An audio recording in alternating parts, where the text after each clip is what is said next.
Jean-Luc Mathieu, bonjour. Bonjour. Vous avez publié aux éditions L'Harmattan Voies et impasses de l'aménagement des territoires. Le sous-titre est aussi assez parlant, c'est Analyse de politique publique. Alors, quel type de livre est-ce? Eh bien, comme l'indique son sous-titre, Analyse de politique publique, c'est un livre qui est presque plus construit qu'il n'est écrit. Il donne très largement la parole à nos gouvernants, les gouvernements eux-mêmes, et les parlementaires qui débattent des lois. J'ai voulu par là même mettre en évidence ce qui, depuis 50 ans, se débat en termes d'aménagement des différents territoires. Euh, voilà le style de cet ouvrage.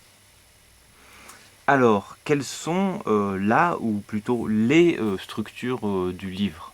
Alors, le livre commence évidemment par se tourner vers les débuts de l'aménagement du territoire, à l'époque où les frontières étaient relativement étanches, où l'on pouvait imaginer avec le président Charles de Gaulle et même avec un peu ses prédécesseurs, aménager l'Hexagone en y installant quelques grandes infrastructures, en conduisant les industries qui se constituaient à l'époque à s'installer ici ou là, à déplacer des administrations, bref, à considérer que l'Hexagone était un espace que l'on pouvait aménager en tant que tel, parce que la politique française était relativement autonome et pouvait s'autodéterminer. Ceci avant l'ouverture au grand vent de l'internationalisation, puis de la mondialisation qui a mis fin à cette première époque.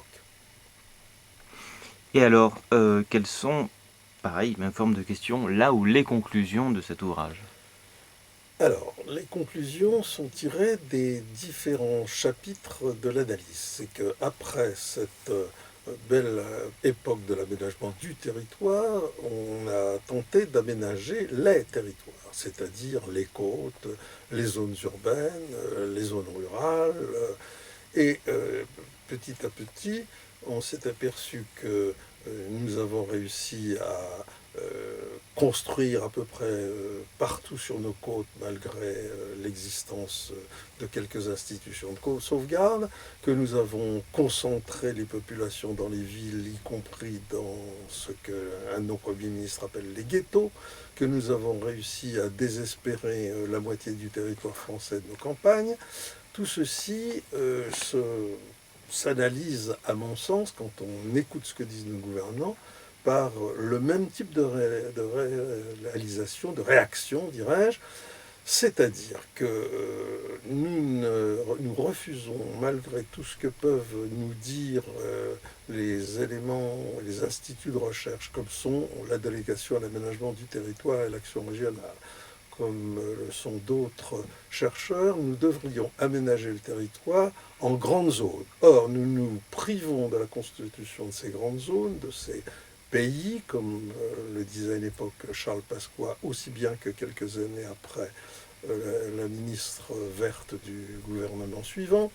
Nous ne nous décidons pas à regrouper les communes en espaces de projet, comme cela nous est demandé et proposé depuis des dizaines d'années.